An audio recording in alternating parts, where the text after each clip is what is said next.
Hi, this is Art Traveler. I'm David Haskell, Sculptor David, and I'm sharing alchemy with you today. 20 years of experience in doing some metalwork. Here we go. I'm born and raised in Southern California. Right now I live in Hollywood.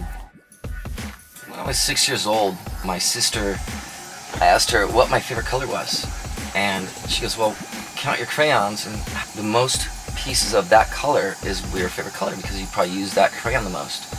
During the process of counting this out, I realized I had about 1,000 crayons. I had a huge box of it, and she was sitting there with me out in the yard, and she goes, "You're going to be an artist." And so at age 6, after that point, I knew I was going to be an artist. Right now, I'm cutting a pie shape out of this.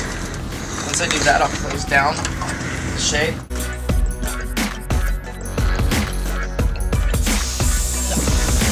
So they line up side by side. I'm going to take a time where I use different hammers to close that down, and it's a joy process. Truly, I enjoy working, using my hands. The labor side of it is intrinsic in the materials I use. It's a major part of, if I didn't enjoy the process, I wouldn't spend so much time. My first welding lesson was at 7 years old. My father taught me how to weld, building me a bike. Well, my father was very influential in my life. We had a very close bond, and I spent all my summers and every weekend handing him tools, working on the house.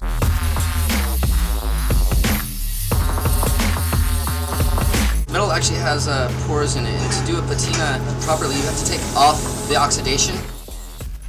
What I'm going to do is I'm going to weld this onto here, and I'm going to make a bend out of it with the torch. Clamp this down, and I'll start bending it with the torch. Through the years, I've probably been in the hospital about 10 times, and probably had about 15 objects removed from my eyes. I've had severe burns. When you get in the flow of things, and even though you don't see the metal hot, you burn yourself a lot. I study bronze, castings, jewelry, woodworking, and metal is just what I've had an affection for.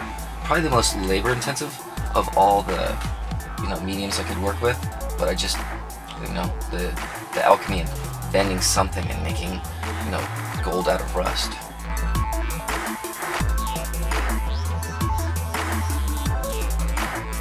So now I'm using these magnets. This is going to be the front of the sculpture, and so I'm going to weld this on right here, clean that up a bit, and then build the stand for it, and then I'll start adding the pieces and making the fins, the face, and goggles that goes on.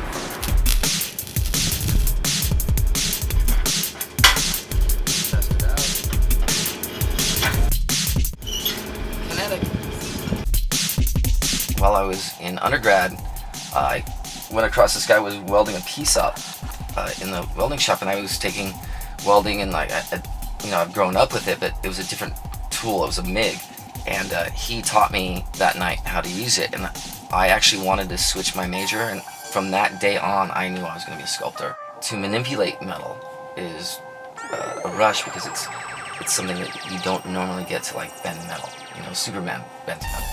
I kind of developed over the years a liking towards steel and making large pieces as though it was a piece of jewelry. Music's been a really big part of my life for the past 5 years. Before that, I think about 90% of the people I even hung around were sculptors or painters. Most of my friends now are DJs, and I create my work and have centered myself now around events and that kind of inspiration. I've always worked in music, but now I get to listen to my friends' music while I work. I actually put music notes into the shapes of the pieces, and the piece I did for Art Traveler today, there's a whimsicalness to it. There's sound, flow, water, air, big influence. Lately I've been focusing on furniture design. I do architectural metal. I've done wine cellar, doors, gates, railings, fire screens. Getting back and working and focusing on taking the skills that I've learned now, coupling them up with the design, and starting to do my own furniture line. First what I'm going to do is I'm going to heat the metal up, and I'm going to travel down the way, giving it a patina, and then I'm going to wipe it off any extra oxides or anything that's going to keep the sealant from keeping that in. It's a kind of a process that's unique to my work that I've developed over about 20 years. It's the fact that the people that I've been surrounded by are some of the best at what they do in the world, and that's even better than doing these sculptures or anything else, just the environment in which my art has attracted these quality of people. It's a solitary endeavor, but it's one that I really like having people look at my work and go, wow, how did you make that? And I've never seen something like that before. My website is sculptordavid.com. You could reach me at sculptordavid at yahoo.com. Thanks, Art Tyler.